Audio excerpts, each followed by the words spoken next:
سلام دوستای عزیز، خوش اومدی به یکی دیگه از ویدیوهای ما. امروز ما رفتیم فروشگاه یه مقدار خرید کردیم. از خرید کردن نشد مثلا ویدیو ضبط بکنیم چون هولی شد، عجله داشتیم، باز زود برمیگشتیم خونه.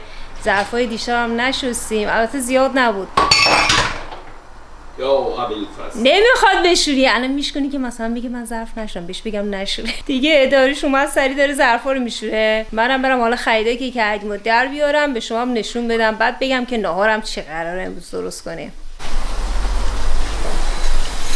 خیلی چربن ظرفا. بیاید جاریکایی که خریدیم رو بهتون نشون بدم. من فکر کردم جاریکایی زیاد ازش ریکا میاد بیرون چون این سوراخ اینجاش بزرگه و یوغور هستش، ولی اومدیم دیدیم نه، یه اتفاق دیگه افتاد. البته اینم بدم نیست، ببینید اینجوریه، کف میده بیرون، یعنی اون پایین ریکا رو کف تولید میکنه میده بالا. خوبه دیگه، یه جوری دیگه این نمیخواد حالا یه صد وایسی کف درست کنه، اینجوری میکنه کف میکنه. ولی بازم اون چیزی که ما مد نظرمون بود خب نشد، ولی خوبه نسبت به قبلی راضیم. آره حالا فعلا اینم یه تایمی استفاده میکنیم ازش، اگه دوباره یه جاریکایی مناسب تر پیدا کردیم دوباره میگیریم، حالا بعداً عوض کنیم. یا ببین شکون به خدا نمیخوام بشوری، یه بار به خدا خودم میشورم. چرا گرم؟ چقدرم بد شد مدلش. اینجوری شکون ظرفمو، ظرف نازنی. حالا دست هیچی نشد؟ خیلی خوب بشور، ولی مواظب باش دیگه چیزی نشونی تو رو خدا. باید ظرف پلاستیکی بخرم یا نشونی. خریدمونم اینجا توی سایت، من تون در میارم نشون میدم ببینید چیا خریدیم. این اسفناج رو من همیشه از فروشگاه لیدر میخریدم، دیدم تو اوفرم آورده، اوفر خیلی کم پیش میاد بیاره. بعد اسفناجاش ببینید یه مقدار بزرگتره، یه خودم ساقه داره، ولی از لیدر میگرفتم این ساقه رو نداشت، اسفناجاش هم کوچیک‌تره. این دیگه تقریبا میشه با پاک کرده است دیگه. خریدا رو من چیدم دیگه، یه دونه میخواستم در بیارم. این مشمع‌ها خیلی صدا میدن، یعنی واقعا میرن رو مغز آدم. من یه کلی نشونتون بدم. اینجا از این اونا فروشگاه عربا گرفتیم، زیاد گرفتم میذارم تو فریزر. لیمو تازه، ماکارونی نمک، ماست و اونم یه جور سس گوجه است. سالامی رو گرفتیم برای پیتزا، برای نهار میخوایم درست کنیم با گوشت گاوه. نگاه کنید، تخم مرغ هم که سفیده، 2 تا بسته، توت فرنگی، پنیر و قارچ و این سبزی هم مثل تره میمونه، میرزم تو سبزی خوردن. فلفل دلمه‌ای و اینکه اینم مایه خامه است. اینو با این پودرای آماده، هر یه دونه این قوطی‌ها رو با تقریبا 3 تا بسته از این پودر من قاطی میکنم، خامه شیرینی پزی میشه. حالا دوستانی که تو اروپا هستن تو فروشگاه لیدر و اوفر داره، میتونید از اینا بگیرید، خامه درست کنه، خیلی خامه‌ش هم خوب میشه. این از اینا روغن زیتون گرفتیم، ریکا. بعد فروشگاه لیدر تیشرت آورده و این تیشرت سبزی که من گرفتم ساده است، ببینید رو عکسش هیچ طرحی هم نداره. قیمتش 3 یورو بود. این گرفتم برای خودم، برای تو خونه. اینم برای داریوش گرفتیم، ولی خب این مقدار جلوش اینجوری ترتر. حالا یکی دونه گرفتیم، باز کنیم تن کنیم ببینیم چه جوریه. اگه خوب بود حالا شاید چند تا دیگه هم گرفتیم. از این کیک های آماده هم گرفتیم برای بچه‌ها، می‌خوایم تو کانالشون ویدیوی تزیین کیک بریم. اون خامه هم که نشونتون دادم با این کیک ها برای ویدیوی اوناست. این حنا رو ما فروشگاه ایرانی خریدیم، حناش قرمز مشکی هم داشت ولی ما قرمزش رو گرفتیم. میخوام بزنم برای کف پاهم، حالا شاید من روی ناخنام هم مثل لاک میشه دیدم میذارن، اگه بشه شاید گذاشتم حالا یا دستمو یا واسه پاهامو. بعد اطلاع دقیق ندارم که اینو چجوری درست میکنن. حالا دوستان واسمون توی کامنت های این ویدیو بنویسید که چجوری نحوه درست کردن حناه برای کف پا میخوام بزنیم، و اینکه اگه خواصش رو میدونید که برای چه چیزای خوبیه حتما واسمون تو کامنت ها بنویسید که ما اطلاع دقیق تری باز داشته باشیم. از تو فروشگاه ایرانی هم از این بسته کلوچه های گرفتیم. کلوچه‌اش خدایش خیلی خوشمزه است، داخل مغزش گردو و خرماه. از این فکر کنم 4-5 تا بسته گرفتیم، هر جعبه‌اش 12 تا دونه، یعنی 6 تا بسته 2 تایی داره. اینم از خریدایی بود که انجام دادیم. البته چند تا هم خریدیم برای دوستای اتریشی رو می‌خوایم کادو بدیم. آره نگاه کنید این بالا جاساس کردم اونها. یکی می‌خوام به دکتر سومی، کسی که تو این 3-4 ساله تحت نظرش بوده، یکی به اون بدیم. یکی هم می‌خوایم به کسی که کارهای مالیاتی من انجام میده، کار یعنی مالیاتی شرکتمون انجام میده، به اون بدیم. آره برگشتی برای خودم، تو رو خدا نبخش چون اینجا نیستش که بریم سری تهیه بکنیم. فصل‌ها رو هر جا کردیم. سری من اینجا قارچ و با فلفل دلمه‌ای شم خورد کردم. این سساش هم که اینجوری ورقه آماده است. البته یه مقدار دیگه اونجا هم داریم دارش میخوان نگینه خوب کنه. پنیر رو از این سس‌های آمادهش هم داشته مخصوص پیتزا. ما آماده بکنه سریع بذاریم توی فر. ستایش خیلی گرسنشه. ما میگه زود باش. دیگه الان ساعت چنده؟ 2؟ نه 2 نشده، 1 خورده. بچه صبحونه هم نخورده. کیک و بیسکویت زیاده. هم بهش میگم مثلا یه چیزی بردار بخور یا میوه، همه چی هست. میگه نه، میلم به اونا نمیکشن. مثلا دوست دارم غذا بخورم. من خودم هم خیلی گرسنم بود. از این کلوچه‌ای که نشون دادم باز کردم یه تیکه خوردم. گفتم حالا تا غذا آماده شه یه تبندی کرده باشم. بریم حالا پیتزامون رو آماده بکنیم ببینیم چه جوری میشه. پیتزا رو یه دونه رو گذاشتیم تو فر سریع آماده شه. اولی رو بدیم بچه‌ها بخورن که خیلی گرسنه‌شونه. یه دونه هم این بالاه، این نصف از وسط، این طرفش کلا سوسیس کالباس اصلا نداره چون من نمیخورم. این طرف زیر این پنیرا پر کالباس و سوسیسه. این قسمت رو دارش از این پیتزا رو میخوره. اینم گذاشتیم اینجا. حالا اونو در میاریم بعد اینو میذاریم. حالا همزمان نذاشتیم دیگه چون اینو داشتیم مخلفاتشو آماده میکردیم. تیشرتی هم که نشونتون دادم خریده بودم برای خودم. نگاه کنید سریع تنم کردم. چه رنگ سبزم بهم میاد. خودم خوشم اومد. ساده و قشنگه دیگه. بعد خونکم است، خیلی خونکه، کاملا نخی جنسش، پلاستیک توش اصلا نداره. بعد اگه سفیدشو داشت حتما از همون فروشگاهی که حالا خرید کردم، فروشگاه لیدر خرید کردیم، حتما 3-4 تا سفیدشو میخریدم چون هم بچه‌ها سفید زیاد استفاده میکنن تیشرت ساده، هم خودم دوست داشتم مثلا داشته باشم. دارم چند تا تیشرت سفید ولی کامل سفید نیست. حالا مثلا یه تر کوچیک جلوش داره یا پایینش حالت گلدوزی داره، ساده نیستش. اینم حالا از تیشرتی که خریده بودم ولی دارش هنوز نپوشیده. البته تنگ کرد. من دیدم تونش خیلی قشنگ بود. نسبت به قیمتی که دادیم واقعا مفت بود. چند تا رنگی هم داشت. یه دونه سبز زیتونی خیلی خوشگل داشت. بهش گفتم اونم بگی. بعد گفتم نه بذار ببریم اینو خونه حالا من بپوشم مثلا ببینم چه جوریه تو تنم. اگه خوب بود میام حالا میخرم چون زیاد بود. تازه فکر کنم امروز آورده بودن تو فروشگاه. اینم حالا از تیشرتی که برای خودم خریدم. پیتزا آماده شد ولی به موقع به دادش رسیدم. دارش زیادش کرده بود که قشنگ از زیر رو برشته بشه. تا رسیدم دیدم دیگه موقعشی که باید برداریم. اگه 2 دقیقه دیگه مونده بود سفره بود. بچه‌ها پوستمون رو میکندن. اینو برش بزنه برای بچه‌ها. این یکی رو الان گذاشتیم داخل فر. غذامون رو خوردیم، جمع جور کردیم. باید خامه آماده می‌کردم برای تزیین کیکمون که بچه‌ها می‌خوان ویدیوشو بگیرن. نشونتون دادم از این خامه مایشه. با این پودر رو باید قاطی بکنیم. ببینید الان من 3 تا از اینه گرفته بودم ولی 2 تاشو استفاده کردم. یه پارچه اینجوری پر شد.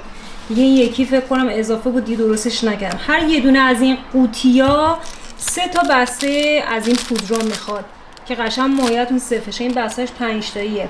حالا من داشتم جداگونه 6 تا ریختم برای این پارچی که الان آماده شده. ببینید قشنگ سفت من یه ورم میکنم از توش بیرون نمیریزه. اینو حالا من میذارم داخل یخچال. این فقط شکر نداره برای تزیین کیک دیگه. کیک خودش بالاخره شیرینه، حالا یا کاکائو روش میریزی شیرینیشو داره یا شکر اینو بهش اضافه نمیکنی. و اینکه تو فروشگاه ها اگه میرید دوستان بخرید، اینا که تو اروپا هستن فروشگاه لیدر و هوفر دارن، فکر کنم اشبار هم داشته باشه. حالا اون کسایی که نزدیکشون هست اینا مدلای متفاوت داره. یه سریشون هم هست برای سوپ و غذا استفاده میشه. این مدلش مخصوص خامه شیرینی پزیه. نوشتهش هم اینه. حواستون باشه یه وقت اشتباه نگیرید. درصدش هم نگاه کنید 19% چربی داره. یه سری از درصد چربیشون کمتره، خب غلظتش هم کمتر میشه. این حالا بیشترین درصدی بود که داشت. من همیشه از این میگیرم آماده میکنم. توی ویدیوهای قبلی که اینو خریدیم بهتون نشون دادم اینجوری بزنم اینها تست کنم ببینم چیه. باید 7-8 ساعت بمونه. میزنم کف پام 7-8 ساعت بمونه. من گفتم یه چیز اینطوری داره. آره. خب این میره اینجا بعد اینجوری بزنم دیگه. آره اون چسبه درسته؟ آره فقط جورابم بپوش که یه وقت حالا اون کنده نشه چسبه. خب اینو اینجوری میزنم اینجا. امیدواریم که چیز خوبی باشه و جواب بده. یه جفتم کلا توش بیشتر نداشت. زده بود آره تمام سمومو میکشه. خب الان چی شد؟ داغ شد؟ داره سموم میره پایین. احساس میکنم یه چیزایی داره اینجوری میره پایین. روز بخیر دوستان. امروز میخوام شیرینی درست بکنم. البته شیرینیمون با این خمیرای آماده است که تو فروشگاه معمولا زیاد هستش. شیرینی زبون میخوام درست بکنم و اینکه قبلش فرشتم زعفرون رو دم کردم اینجا. عسلم که اینجا داریم. عسل با زعفرونی که دم کردم اینا رو قاطی میکنم، یه مقدار عسلمون رقیق بشه برای رومال کردن شیرینی زبونمون. هم بین شیرینی باید بزنیم هم روی شیرینی، وقتی هم که پخت دوباره روش هم باید بزنیم. من خمیرم توی یخچال در بردم که به دمای محیط برسه که خمیرمون ترک بر نداره، چون توی یخچال باشه بلافاصله بیارید بخواید اون رولش رو باز بکنید ترک میخوره. یه دونه رو اینجا باز کردم گذاشتم. بعد شیرینی زبون رو این دفعه نمیخوام زیاد برشام بزرگ باشه، اگه بشه میخوام برشام کوچیک‌تر باشه. این دفعه شیرینی زبونم این دفعه کوچیک در بیاد، یعنی اینجا رو به 3 قسمت تقسیم بکنم. حالا این اولی رو برش بزنم ببینم چجوری میشه، بعد اونجا تو سینی بچینم ببینم خوب در میاد یا نه. بعد اگه لازم شد اون یکی رو همونجوری کوچیک میزنم، اگه خوب نشد که برشای بزرگ میزنم. به این صورت برششون زدم. این 3 قسمتشون کم زیاد بزرگ نیست برشم. اول روی این قسمت ما از اون زعفران و عسلی که قاطی کردیم و رومال میکنیم، بعد یه تیکه میاریم میذاریم روی این. من 2 لایه میخوام درست کنم شیرینی زبون، 3 لایه درست میکنم. بعد با این قلتک پیتزا بریمون یه برش اینجوری باریک وسط خمیرمون میزنیم. لایه اول گذاشتم اینجا تو کاغذ روغنی تو سینی، ببینید روش عسل و زعفران زدم به این صورت. یه مقدار کم دیگه اون حالت چسبندگی رو هم داشته باشه که لایه بعدی این خمیرمون میذاریم هم به هم بچسبه و یه مقدار شیرینی هم داشته باشه، کلا خمیر خالی نباشه. الان از همینا من باید بیارم بذارم روی اونا. یه دونه رو الان ببینم میتونم نشونتون بدم، یه دستی خورده سخته به این صورت. بعد نگاه کنید با این قلتک ها یه مقدار وسطش رو برش بزنید. اگه لبه هاش هم بلند شد یه مقدار اینجوری با دستتون فشار بدید که این خمیر کلا به هم بچسبه، چون موقع پخت این باز میشه از هم دیگه. بعد از این موادمون دوباره میزنیم روی شیرینمون. وقتی هم که پخت دوباره آخر سرم میتونید یه مقدار بزنید. حالا میتونید روش کنجد بریزید، میتونید پودر نارگیل، پودر پسته یا اصلا کلا ساده باشه. حالا من برم بقیه رو به این صورت درستشون بکنم و اولین سینی رو بذاریم داخل فر. خمیرمون رو اینجوری آماده کردیم. ببینید روشون کنجد هم زدم، اصلا عسل و زعفران هم زدم. فرم روشن کردم رو درجه 180 طبقه وسط. تقریبا فکر کنم نیم ساعت بمونه آماده باشه. حالا بازم باید هی در فرو بعد نیم ساعت که گذشت باز کنید نگاه کنید ببینید به چه صورته. اگه احتیاج داره که از رو حرارت بخوره برشته تر و طلایی تر بشه که بمونه، اگه نه که برش داره. شیرینی‌ها داخل فرن ببینید پف کردن اومده بالا. بعضی وقتا این لایه روی خمیر شیرینی رو که میذاری کج میشن، نمیدونم چرا فرمشون یه ور میشه. الان اینا خدا رو شکر همشون یه دست. حالا من بغلاشون این فشار دادم به هم بچسبن که ظاهر شیرینیمون قشنگ بشه. برای نهارم تصمیم گرفتم سبزی پلو درست بکنم با تون ماهی بخوریم. برنج گذاشتم اینجا یکم خیس بخوره. البته دمی میخوام درست بکنم، آبکش نمیکنم. شیرید خشک میخوام بریزم. یه مقدارم اینجا سبزی جعفری تازه است تو فریزر بود در بردم. این سبزی هم از همون تره کوهیه، رفته بودیم تو جنگل چیدیم از اونه. حالا میخوام هر سه تاشو قاطی بکنم، نمک و روغنم که میریزیم. شیرینیمون هم اینجا همچنان در حال پخته. یه مقدارش هم اینجا تو این یکی سینیه، اونو در آوردم بعدن اینو میذارم. دوستان شیرینی زبونا رو از توی فر در آوردم گذاشتم یکم خنک شد، بعد روش رو دوباره از همون عسل و زعفران رومال کردم چیدم اینجا توی ظرف. حالا میذارم توی یخچالم یکم خنک بشه، بچه‌ها بعداً بیارن این شیرینی هم بخورن تست کنم بگم مزه‌اش چجوری بود. حالا یه مقدار دیگه‌اش هنوز مونده، اونم داخل فره. واقعا شیرینی هم آماده شد، گذاشتم اینجا خنک شه، بعد اون رومال عسل و زعفرونش هم بزنم. دارش اومده اینجا داره سالاد کاهو درست کنه برای خودش، البته برای ما درست نمی‌کنه. کاهو نیست که، کاهوه. کلمه. سفید و کلم قرمز. کلم سفید و کلم قرمز و هویج هم. دستگاه خیلی خوبه، ببین قشنگ ریزشون میکنه، نازکه. هویجو ورقه‌ای کرد. آره. اگه می‌خواستی مثل کلمو بشه، باید هویجو تو وسط دو سه تا تیکه باریک می‌کردی. پارت بعدی. بقیه‌اش میره یخچال برای بعدا. خب اینو آب نمی‌زنی؟ نه جسته می‌خورم.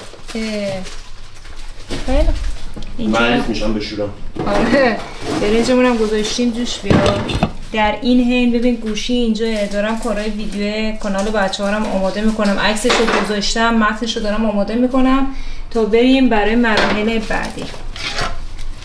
خیارم آوردی؟ خب حالا اضافه کنم ببینم میشه. آره همین یه ذره میزنم، یه ذره پیاز هم میزنم. نظر چیه؟ خودت میدونی، تو میخوای از این سالاد بخوای، ما نمیخوایم.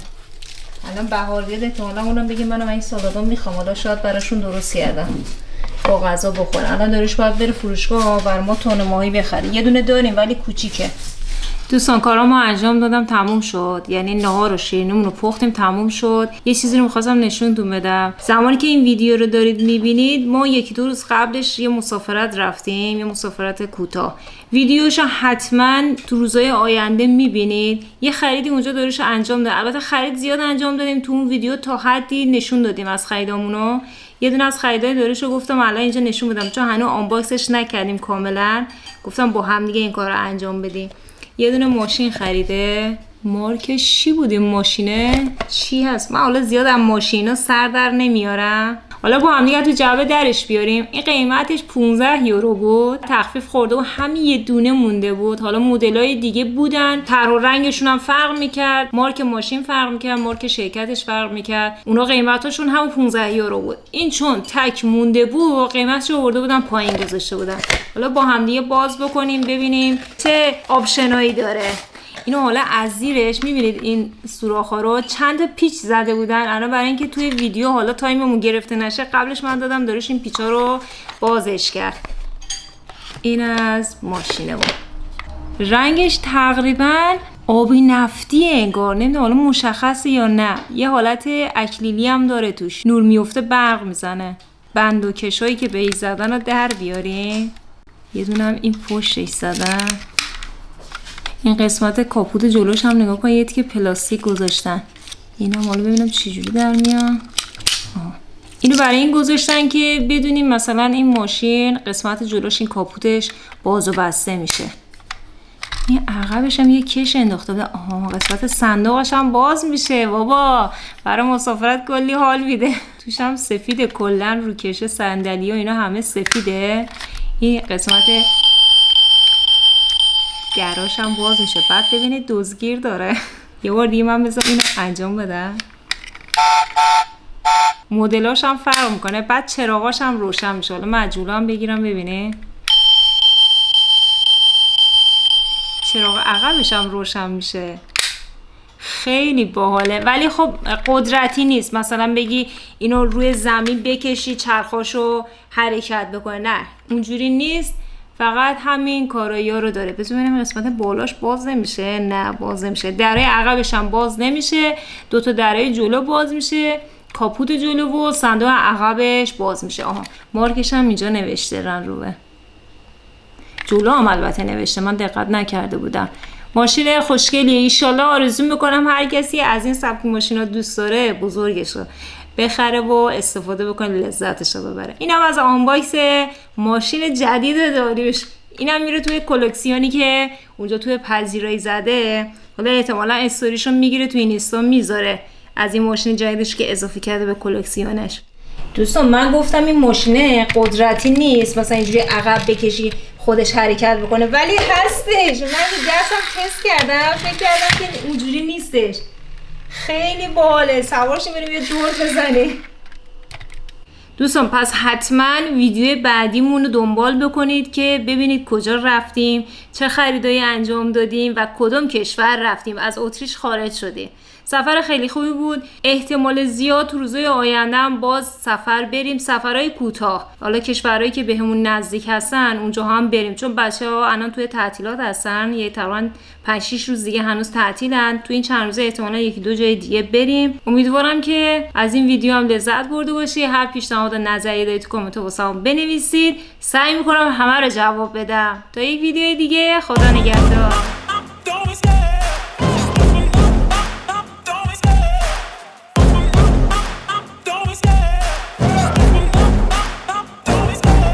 Love the chase and the hunt, and I set the pace when I'm running. I always take what I want and I always give it 100. Don't need a bank, no I'm funded. Play the game like it's nothing.